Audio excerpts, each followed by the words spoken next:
বাবা আর কখনোই অভিশাপ থেকে মুক্ত হতে পারবেন না। কিন্তু উনি তো হলেন বাসুদেব শ্রীকৃষ্ণ। আমরা সব সময় যেটা করতে চাই উনি ঠিক সেটা করতে দেন না। আর এইবার আমি দ্বারকাধীশকে বিন্দু মাত্র সুযোগ দেব না। লক্ষণা, তুমি দেখলে তো রাধা কতটা অসহায় হয়ে গেছে। কিন্তু এখন উনি চেষ্টা করবেন, আর ওনার এই চেষ্টাকেই আমাকে ব্যর্থ করতে হবে। কারণ এবার আমার সব থেকে বড় বাধা একমাত্র রাধাই। আপনাদের সকলের দ্বারকাধীশ আর আমার কানাই এখন আমাদের সাথে নেই, তাই এবার আপনাদের সবার সহযোগিতা দ্বারাই দ্বারকার সঞ্চালন করা সম্ভব। এই রাজ পরিবারের আপনাদের সকলের সহযোগিতার ভীষণ প্রয়োজন। বাবা, কাকাশ্রী কি আর কোনোদিনও ফিরবেন না? এই প্রশ্নের উত্তর তো আমার কাছেও নেই নিষাদ, আর এটাও হলো আমার চিন্তার অন্যতম কারণ। কানাইয়ের এখানে না থাকার খবর খুব দ্রুত গতিতে ছড়িয়ে পড়ছে, সেই জন্য এবার বিরোধী রাজ্যগুলো দ্বারা দ্বারকার উপর আক্রমণের একটা আশঙ্কা বেড়েই চলেছে। কিন্তু বাবা, যে ভালোবাসা দিয়ে কাকাশ্রী প্রজাদের সেবা করেছেন, সেই ভালোবাসা দিয়েই তো প্রজারা রাজার সঙ্গ দেবেন, তাই না? নিশ্চয়ই পুত্র, আর এই প্রেমের পথ আমাদেরকে দেখাবে রাধা। রাধাই এবার আমাদেরকে সাহায্য করবে।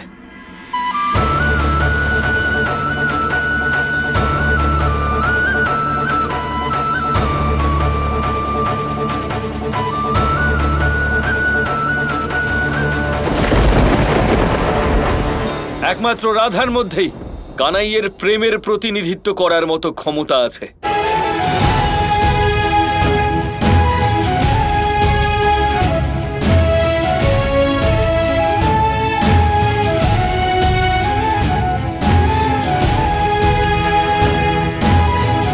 আর সেই জন্যই আমার পূর্ণ বিশ্বাস যে একমাত্র রাধার প্রেমী কানাইকে আবারও ফিরিয়ে আনার ক্ষমতা রাখে।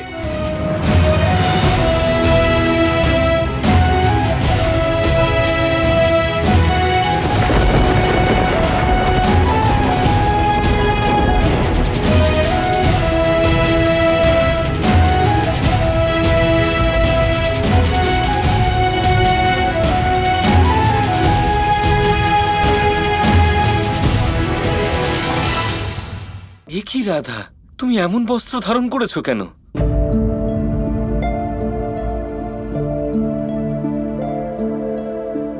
দাদা, এখন আর কৃষ্ণ এখানে নেই, তাই আমিও চলে যাচ্ছি। কিন্তু রাধা, তুমি এভাবে কোথায় যাচ্ছ? দাদা, আমি দ্বারকাতেই থাকবো, একটু দূরে, একান্তে। শ্রী রাধা, আমাদের এই মুহূর্তে আপনাকে প্রয়োজন। না নিষাদ, এই মুহূর্তে আমার সব থেকে বেশি প্রয়োজন হলো কৃষ্ণের। আমি দ্বারকাতেই একটা বিশাল আর প্রাচীন মন্দিরে সাধনা করতে যাচ্ছি, আপনাদের সবার থেকে দূরে, কিন্তু কৃষ্ণের কাছে। কানাইয়ের কাছে?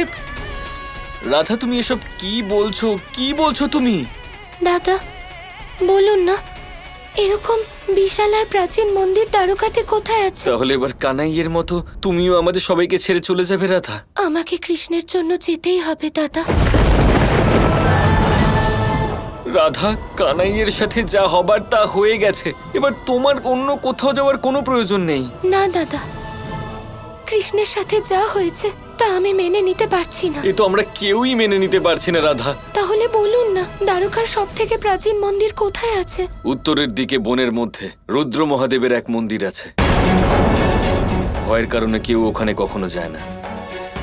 কথিত আছে যে ওখানে মহাদেব রুদ্র রূপে রয়েছেন এবং কুপিত হয়ে আছেন।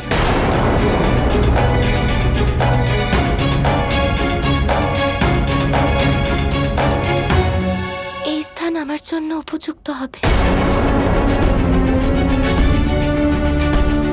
শ্রী রাধা, যদি আপনি ওই ভয়ঙ্কর স্থানে যেতেই চান, তাহলে আপনাকে অনুরোধ, আমাকেও আপনার সঙ্গে নিয়ে চলুন, আমি আপনাকে রক্ষা করব।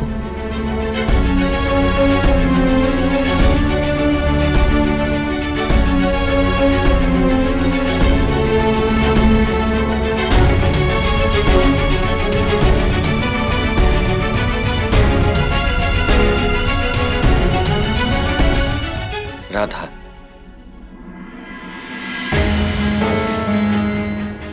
কানাইয়ের জন্য তুমি এই যে কঠিন সিদ্ধান্ত নিয়েছো, তাই আমি তোমাকে আটকাবো না। কিন্তু নিজের দাদাকে অন্তত এটুকু তো বলে যাও যে তুমি কবে ফিরবে। আমি কৃষ্ণের জন্য যাচ্ছি দাদা, তাই এটা ধরে নিন আমি কৃষ্ণকে নিয়েই ফিরবো। কিন্তু কানাইকে আবার ফিরিয়ে আনার জন্য তুমি কি করতে চলেছো? সেটা আমি জানি না, কিন্তু এটা আমি অবশ্যই বলবো, একবার অন্তত আমার সাহায্যে আপনাকে আসতে হবে। অবশ্যই রাধা, এই মুহূর্তে দ্বারকার সুরক্ষা ব্যবস্থা আরো বেশি প্রবল করতে হবে আমাদের। কিন্তু একবার যদি এইদিকে সবকিছু যথাযোগ্য ব্যবস্থা করতে পারি, আমি অবশ্যই আসবো তোমার কাছে। এবার আসি।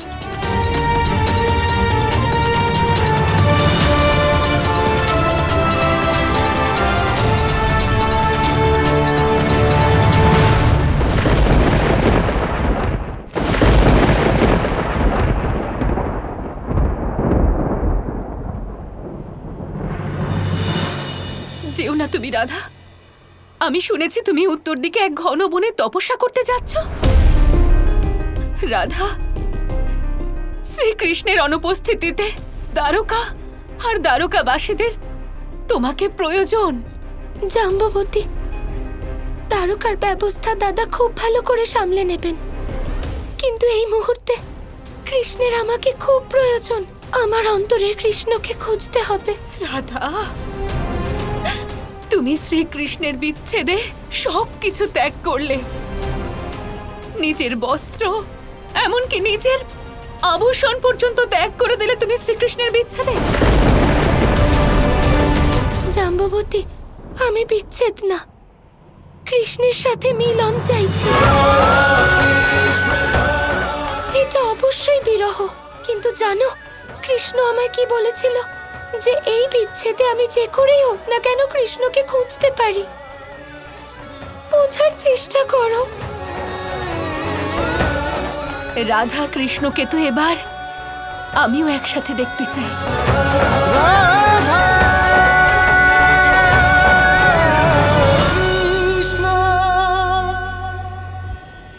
সংসারের সবথেকে গুরুত্বপূর্ণ বস্তু কি? সবথেকে গুরুত্বপূর্ণ ব্যক্তি কে? সবথেকে গুরুত্বপূর্ণ অস্ত্র কি?